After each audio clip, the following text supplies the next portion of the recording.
Corpo marcado pelas surras. O homem afirma que é agredido pela mulher. Chegou a ser ameaçado de morte. Dessa última vez, resolveu denunciar porque tem medo de perder a guarda do filho. Técnico em informática diz que foi agredido por agentes penitenciários. Ele mostra as marcas da agressão e afirma: um dos agentes começou a bater porque ele estava sem camisa dentro do carro. À noite e às quartas-feiras, e entre 30 e 40 mil reais. Pesquisa aponta perfil dos carros roubados. No ano passado, somente aqui no estado, foram mais de 7 mil veículos levados pelos bandidos. Imposto de renda. O prazo para fazer a declaração está terminando e quase metade dos capixabas ainda não acertou as contas com o leão. Idosa é vítima de bala perdida na cozinha de casa. Ela fazia café na hora em que foi atingida. Um canteiro improvisado e muitos acidentes. Moradores reclamam da falta de sinalização em um trecho da serra.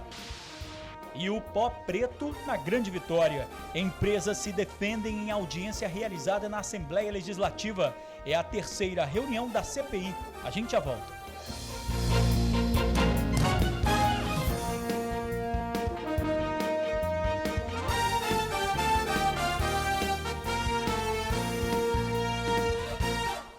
Olá, boa noite. Homem agredido pela esposa resolve apresentar denúncia contra a própria mulher. Disse que já levou 7 surras da companheira e é ameaçado de morte. Ele afirma que a mulher prometeu tirar a guarda do filho dele. As marcas estão espalhadas pelo corpo do autônomo de 34 anos. Arranhões pelo pescoço, costelas e braço. Até uma mordida no peito ele levou da última vez que apanhou da companheira. As agressões geralmente são seguidas de ameaças de morte. Ela já deixou uma faca lá na porta lá de casa, depois de uma agressão, de uma briga. Ela já te ameaçou de morte, você tem medo dela cumprir? Sim, eu tenho medo de ela por um devaneio, né, um impulso, porque ela não é uma pessoa ruim de tudo, mas parece que algo toma posse dela. O casal está junto há 4 anos, marcados por violência doméstica. Durante esse tempo, ele já tomou 7 surras da companheira. O principal motivo das agressões é o ciúme. Tá conversando com vagabundo, tá conversando com vagabundo. Então ela sempre bate na mesma tecla. O problema, então, nessa situação é o ciúme? Eu acredito que sim, é o ciúme, o sentimento de posse, né? Uma coisa que não deveria, é um fruto da carne, né? O sentimento de posse. A gente não é casado realmente, né? A gente é só amigado ali, tem um filho lindo, graças a Deus, mas do jeito que tá, não dá. Ele afirma não ter saído de casa por compaixão, como se fosse um fardo que ele julga ser obrigado a carregar. Eu me sinto flagelado, né? Eu me sinto mais, assim, um pai honrado, entendeu? Uma pessoa que tem sustentado a família e tem feito das tripas coração para poder dar um conforto tanto para a mãe quanto as filhas que não são minhas. A maioria dos homens não denuncia as agressoras. Alguns casos são descobertos quando as próprias mulheres vão até a delegacia se queixar do companheiro. Durante o processo de investigação, eles são ouvidos e resolvem se abrir. Momento em que a verdadeira história é revelada. Geralmente a gente acaba tomando conhecimento que às vezes as brigas são multas e às vezes os homens acabam sendo agredidos porque elas comparecem na delegacia, fazem boletim de ocorrência e a gente chama esse suposto agressor para prestar esclarecimentos disso aqui. E aí que ele vai dizer a versão dele e muitas vezes ele fala que ele que na realidade foi agredido, se defendeu e tudo. Mas o nosso personagem fugiu à regra. Decidiu denunciar a companheira com medo de perder a guarda do filho. Geralmente, homens e mulheres protagonizam agressões por motivos diferentes. Elas são movidas por ciúme, vingança, por um abandono ou uma traição. O ciúme também aparece no caso dos homens, mas na maioria das vezes eles agridem as companheiras por puro machismo. Sociedade patriarcal, onde que a mulher é obrigada a fazer determinadas coisas, que o homem acham que elas são obrigadas e por isso, quando elas não fazem, a agridem, né? Os homens, eles acabam apanhando mais por questões de querer ciúmes mesmo da mulher, por não querer mais manter o relacionamento e querer sair de casa. Mas a ideia de que a Lei Maria da Penha, que passou a vigorar em 2006, supervaloriza as mulheres é enganosa. Penalmente, a mulher que pratica violência doméstica está sujeita às mesmas punições que o homem. Lesão corporal qualificada pela violência doméstica, a vítima pode ser tanto o homem quanto a mulher. Então, se uma mulher também agredir o homem e for pega em flagrante, ela vai ser encaminhada para a delegacia, vai ser autuada em flagrante da mesma forma que o homem. Se não pagar fiança, vai ser encaminhada para o presídio. E o homem que for agredido pode fazer a denúncia em qualquer delegacia. O caso citado na reportagem está na Justiça. Técnico de informática acusa agentes penitenciários de agressão. Ele diz que estava dentro do carro esperando uma mulher que foi visitar uma detenta quando foi abordado por um agente. Os ferimentos estão em todo o corpo, pernas, pescoço, costas e ombro. Até as marcas das algemas ainda estão evidentes. Wellington Correia, de 36 anos, diz que foi agredido por um grupo de 6 agentes penitenciários. Começou a me agredir com palavras, me chamando de vagabundo, me chamando de... praticamente me chamou de bandido. Quando eu fui sair para me explicar, ele bateu a porta com o carro, me imprensou a minha porta entre a porta e o fundo do carro, me machucou. Na hora que eu saí, juntou 4 homens para me segurar sem necessidade nenhuma, sendo que eu não estava fazendo força e nem fugindo. Todos os agentes penitenciários? Quem estava na hora ali, quase todos me agrediram. Eu conto, pelo menos uns 6 me agrediram. Quando eu estava no chão, algemado, já sem ação nenhuma. Os caras me bateram, me deram chute, até na cabeça eu recebi chute. As supostas agressões teriam acontecido numa rua que dá acesso ao complexo penitenciário de Viana. Wellington disse que foi até o presídio para levar uma conhecida. Ela precisava fazer um cadastro para visitar a nora. A senhora estaria com uma blusa sem manga, por isso teria sido barrada na entrada. Na intenção de ajudá-la, ele teria tirado a camisa para a senhora vestir. Depois, voltou para o carro que estava estacionado a cerca de 30 metros da entrada do presídio. Um agente não teria gostado do fato de Wellington estar sem camisa dentro do próprio veículo. Fui esperar a senhora do lado de fora, que eu tive que emprestar minha camisa para ela poder entrar, que ela estava com a camiseta muito curta. Como uma camisa de manga pode entrar, liberei a minha camisa de uniforme de trabalho para poder entrar. Entrei dentro do meu carro, saí e me afastei 30 metros. Quando o rapaz me viu que eu estava dentro do carro parado, não sei se ele não gostou, ele chegou até o carro, viu que eu estava sem camisa ainda e fez querer discutir comigo porque eu estava sem camisa dentro do meu carro. Wellington trabalha como técnico em informática. Enquanto aguardava ser ouvido, ele fez um desabafo. Disse que nunca foi tão humilhado. Ele quis simplesmente mostrar com a força o poder que ele tinha, ou seja, abuso de poder, mais nada. Eu acho que ele não tinha o direito de me algemar ou de me tratar como bandido sem ter nenhuma acusação contra mim. Na delegacia, procuramos os agentes envolvidos no caso, mas eles não quiseram gravar a entrevista. A Polícia Civil informou que, de acordo com o delegado de plantão, os envolvidos foram liberados por falta de provas para autuá-los em flagrante. O caso será encaminhado para a Corregedoria da Secretaria de Justiça, para a Delegacia de Viana e também para a Vara de Execuções Penais, que é responsável por fiscalizar o presídio. A Corregedoria da Secretaria de Justiça já informou que vai abrir sindicância para apurar a conduta dos servidores. Entre 30 e 40 mil reais. Esse é o valor dos carros mais levados pelos bandidos. Uma pesquisa também apontou que os criminosos costumam agir mais à noite e nas quartas-feiras. No ano passado, somente aqui no estado, 7 mil veículos foram alvos dos bandidos. O carro novo utilizado para o trabalho da vendedora foi roubado no bairro Cidade Continental, na Serra, município que lidera o ranking de cidades com maior índice de roubos e furtos de veículos na Grande Vitória. Colocaram arma em cima de mim, cada um deles estava armado.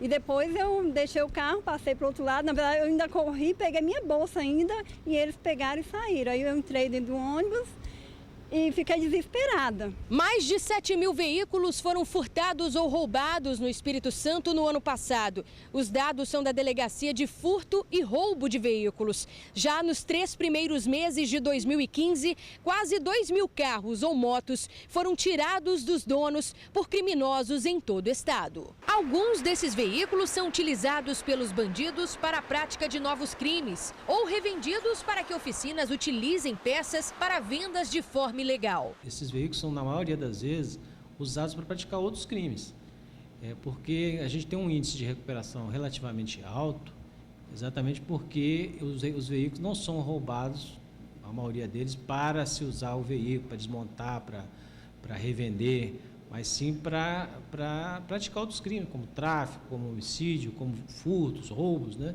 Uma pesquisa realizada por uma empresa de rastreamento de veículos na Grande Vitória destacou que os carros populares, entre 30 a 40 mil reais, são os preferidos dos bandidos. Na lista, o Uno, Palio, Corsa, Gol, entre outros modelos. Uma outra pesquisa a nível nacional conseguiu identificar que em todo o Brasil os criminosos preferem agir à noite e principalmente às quartas-feiras. Para que seu veículo não faça parte dessa estatística, o delegado orienta. O local que você estaciona,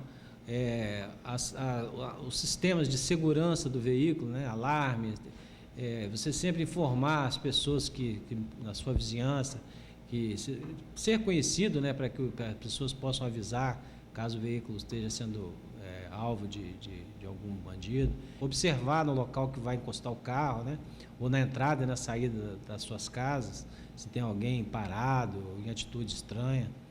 Essas são as recomendações. A vendedora teve a sorte de recuperar o veículo, mas depois do quase prejuízo, mudou alguns comportamentos. Estou mais atenta, mas eu estou muito com medo, né? E como hoje é quarta-feira, temos que redobrar a atenção, né? Bom, um canteiro que virou retorno para motoristas em Jacaraípe, na Serra. No acesso improvisado, muitos acidentes. Os moradores reclamam da falta de sinalização. No meio do caminho, o motorista decide retornar para a direção de onde vinha. Uma manobra simples, mas também muito perigosa, pelo menos nesse trecho. Nesse local vem acontecendo vários acidentes, toda semana, e várias pessoas aqui estão tendo seus veículos danificados e muitas pessoas também estão sendo vítimas por causa desse pedaço desse canteiro central aberto aqui. O cruzamento é feito entre a rodovia ES-010 e a Rua Guaianazes, em Jacaraípe, na Serra. Esta serralheira trabalha aqui perto há vários anos e vê muitos motoristas fazendo o mesmo. Ela já perdeu as contas de quantos acidentes viu aqui. Constantemente, acidente, freada brusca, Todo dia tem problema aqui. A batida mais recente foi na semana passada. O veículo cinza esperava para cruzar a pista. Acabou sendo atingido pelo carro branco, que seguia no sentido Jacaraípe-Nova Almeida. Por sorte, nenhum dos motoristas se feriu. O problema é que o motorista que tenta cruzar a pista neste ponto acaba ficando exposto ao perigo.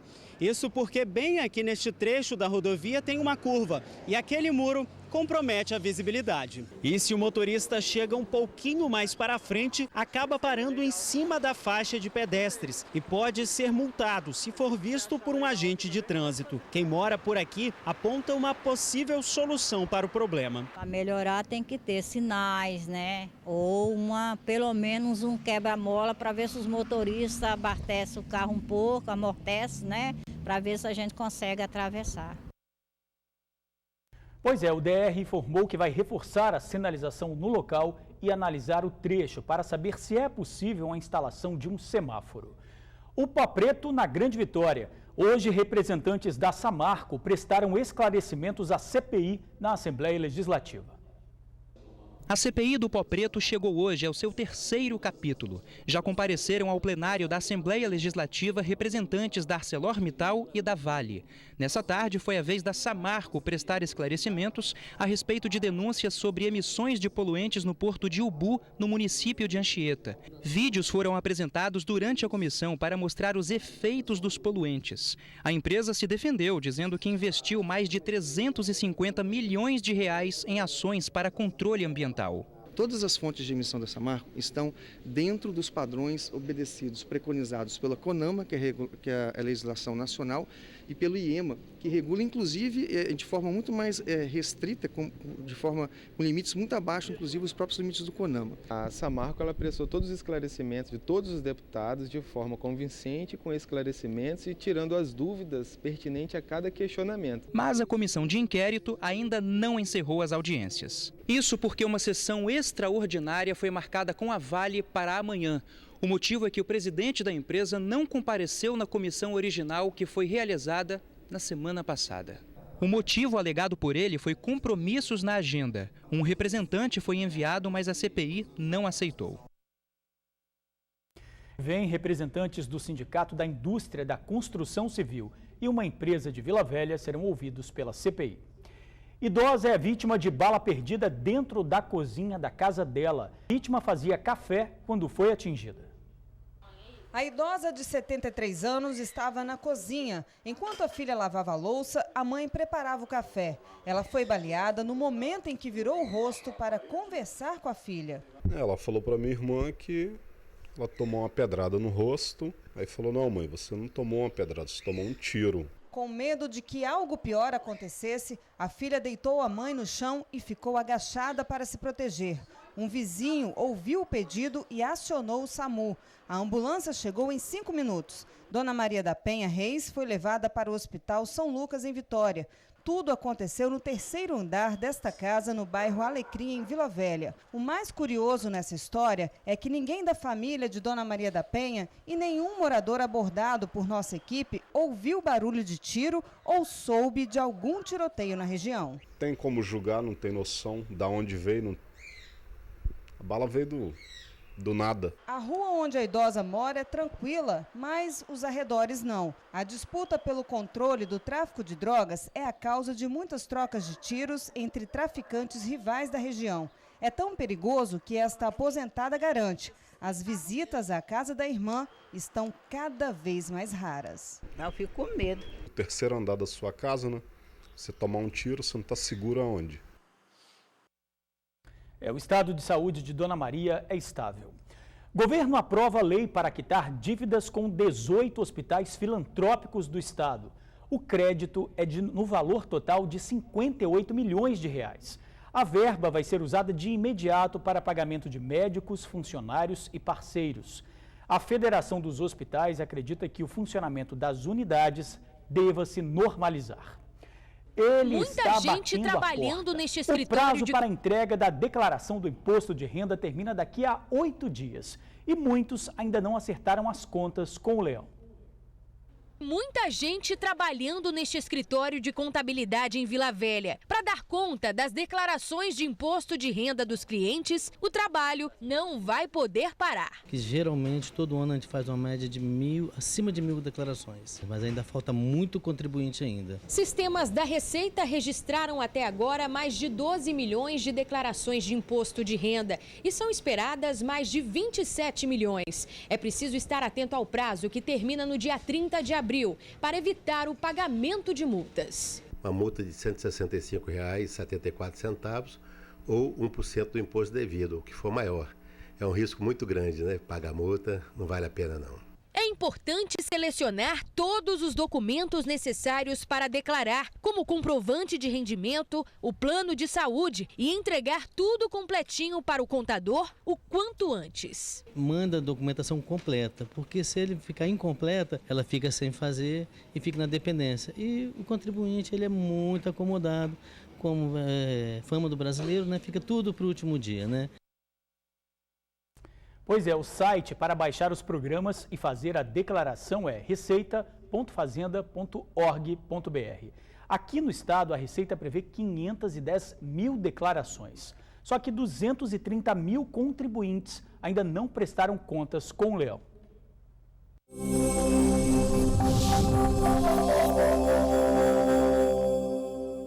Quinta-feira de sol entre muitas nuvens em todo o estado. Na região sul, chuva fraca com aberturas de sol. Na Grande Vitória, sol fraco e possibilidade de chuva no início do dia e à noite. Nas outras áreas, sol e chuva ocasional. As temperaturas variam de 18 a 26 graus na região serrana e de 18 a 32 nas outras regiões. E a seguir, menino de 12 anos mata colega de 14 a facadas. Os dois brincavam de bola. A gente já volta. Bom, eu volto fazendo uma correção. No bloco passado eu falei o site da Receita de forma errada. O correto é www.receita.fazenda.gov, como está aí, .br. Briga de crianças termina de forma trágica. O garoto José Roberto Martins, de 14 anos, morreu depois de levar uma facada no peito. Foi golpeado por um colega de 12 anos de idade. O autor do crime disse que esfaqueou porque era agredido pela vítima. Os dois brincavam de bola na cidade de Baixo Guandu, noroeste do estado. O menino que praticou o crime foi ouvido pela polícia, mas voltou para a casa da família. E a gente fica por aqui. Outras informações agora no SBT Brasil e amanhã no Tribuna Notícias, primeira edição com Ingrid Schwartz e Torino Marques. Muito obrigado por assistir ao jornal, pela companhia de sempre, uma boa noite e eu te espero amanhã.